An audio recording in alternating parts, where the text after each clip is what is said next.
There is no detachment if there is no attachment. And you only consider detachment when you realize that attachment will always bring suffering. In a lifetime, there are so many things, so many aspects, so many factors of the external environment that you can experience and that you will likely experience and that you may attach yourself to. And when you attach to something that is outside of you, and I will explain what that you is if it wasn't in your experience yet, that's when you become more of that which you attach to. So for example, if it's a person, your attitude, your behavior, your thoughts, and your interaction with the outer environment, your presence, the way it's gonna be manifested, is gonna revolve around that person which you have created an attachment towards.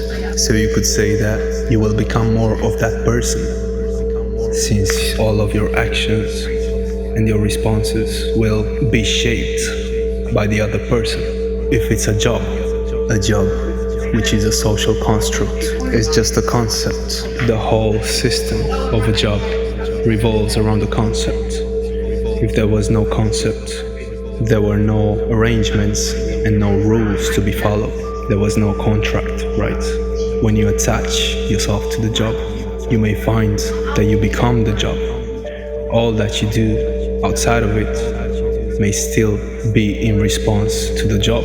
So your whole existence, your whole being will become more of the job than your own authentic self. If you attach yourself to anything outside of you, not only that you will walk away from what you truly are, but you will willingly allow that thing that's outside of you to shape your being, to shape your existence.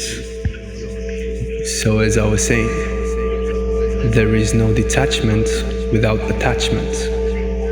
But if there is no attachment, then you just are what you truly are, without identifying yourself with anything outside of you, which would turn into an attachment.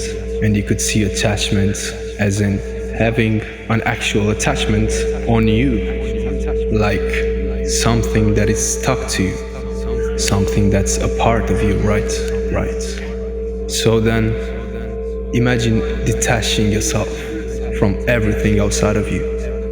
And then there will be just a few little aspects that you'll still be attached to, which would be the actual things that you can't really detach from in this individual life experience.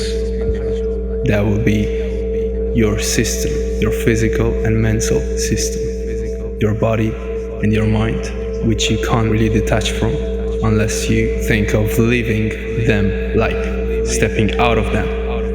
But then, if you are to step out of your body and your mind, clearly there's something more, right? So then, practicing detachment first on an outside level would need to happen first. And then the second step would be detaching yourself from the body and the mind. And how you do that? Well, you give them a rest. You no longer interact with them. Basically, you no longer put them to use, in a sense.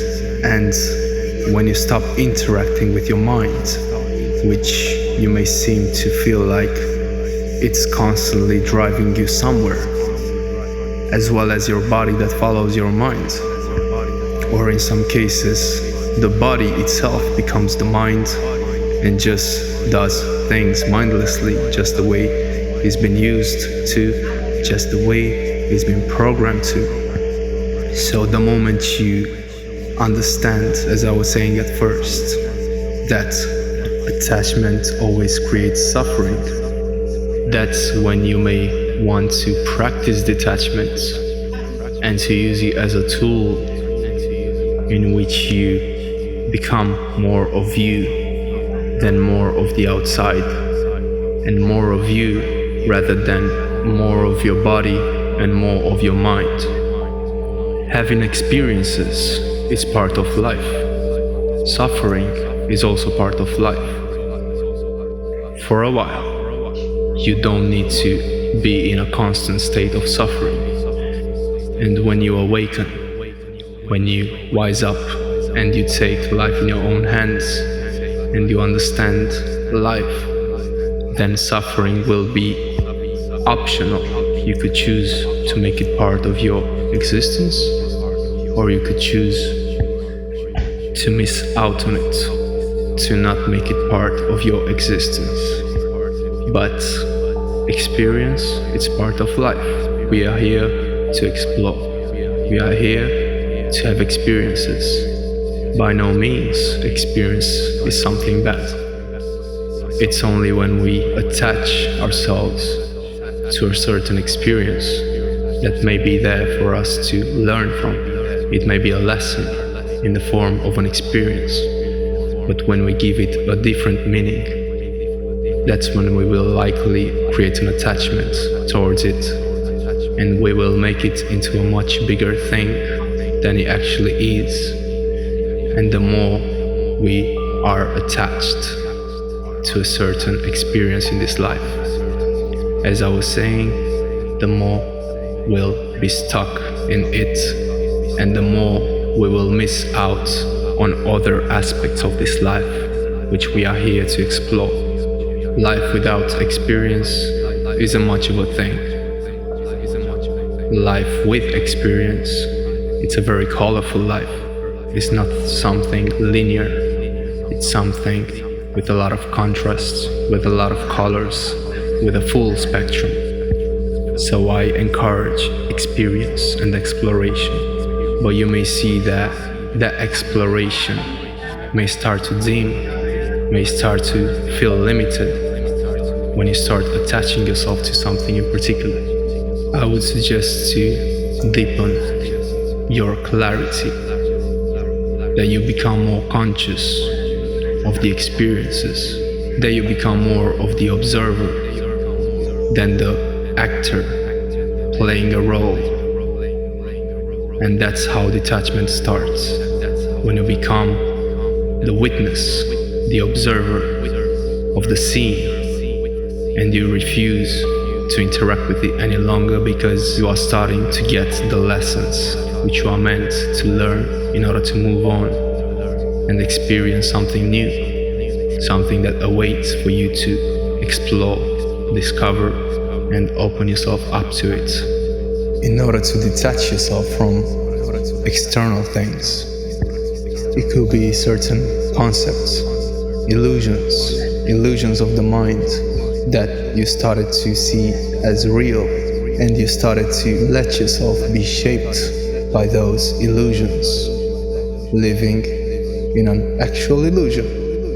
It can be anything outside of you which you have given much more of a meaning, or simply a different meaning than it actually has. So try to see everything for what it is, and try to take the labels off of the things that you look at and that in your perception have a different meaning than they actually have on a life-based level. To give you a brief example, suppose you carve the letters, the initials of you and your loved one on a tree. Every time you will pass next to that tree, not only that you will remember that that tree has a different meaning than just being a tree, a normal tree, just being, just like trees are, right? But the moment you see the carvings that you've made, you will also contemplate on you and the loved one. And suppose that your relationship falls apart, then whenever you will pass that tree, you will still be reminded of the meaning that you've attributed towards the tree. It's just a normal tree, just like any other trees, but in your perception, it will appear differently. If another person sees the tree and the carvings, he will see it no different than other trees, and maybe he will think of whatever he may think, because we all have our own perception, which makes the duality happen, which makes conflict happen, which creates arguments and discussions upon that which in our perception appears one way, and in your perception it may appear differently, and it could go on and on with so many other people. So who is it that actually holds onto the ultimate truth? What is the actual truth of this existence? There will be life itself. There would be the you with no attachments towards anything, the you that just observes, that carries the ultimate infinite intelligence within. And the moment you look at something with detachment, you see it for what it is.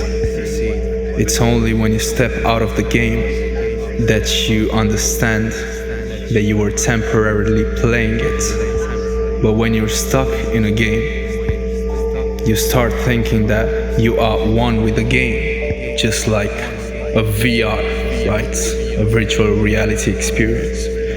You just put the glasses on, and by using your sense perception, you start thinking that that's the reality. And the deeper you go into it, the more it becomes your reality. Or just like a video game, it's the same thing. The more you play it, the more you bring it into your experience. And whatever you bring the most into your experience, that's what you become. That's the act that you're gonna play. Or like a movie, the more you engage with the movie, and the more you lose yourself into it, the more it becomes your reality, the more it becomes you. In other words, what you pay attention to, what you observe, is what you become, because you are your reality.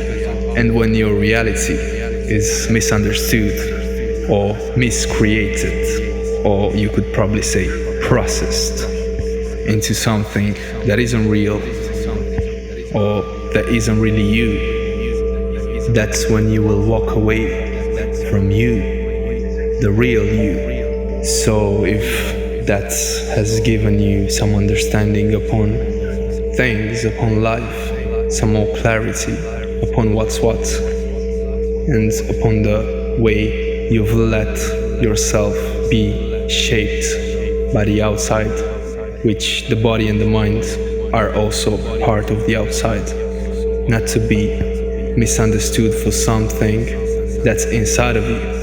You are inside of it. It's just a vehicle. Everything that's temporary in this experience is not you. Everything comes and goes on this planet, and the real you will go too, but it will not go into the soil, but it will go somewhere else. It will go back to where it came from. Those destinations and the starting point is for you to explore, and it may start to be in your experience once you start detaching yourself from what you are not. To emphasize it again, it's only when you detach yourself from everything that it isn't you, when you stop identifying yourself with everything that isn't you, and when you stop interacting with everything that isn't you, the real you will start showing up in small steps. It's a process. It's not easy, it's not simple, it's not an overnight thing. Just like all that time that you spent interacting and engaging with the outside environment, with the outside of you, with your exteriority, which is not really yours, to call it your exteriority, just the external, call it. Obviously, it will take a while for you to understand that there is an inner world, an inner experience which you haven't really paid attention to. Because just like from the moment you were born, and you were looking cluelessly, mindlessly, not knowing anything in this existence, just looking around, you are not looking within. And the more you are paying attention to the outside, the more you are becoming used to look in the outside and to explore the outside of you.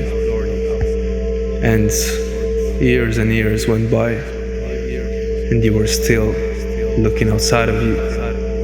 You may have felt that you haven't really understood anything in its entirety, and you are still looking outside of you to understand life.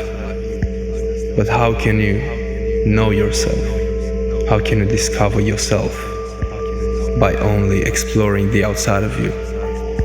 And if you ask me, the first thing to do in life, once you came here, is to know yourself first, and to understand how the gifts that you've been given work, your body and your mind, how to operate them, what do they need, how to have control upon them, and not feel like a victim because of having them, using them, and not knowing how to use them, just mindlessly pressing buttons and expecting certain results to happen outside of you, or maybe inside of you as well, as in a state of being.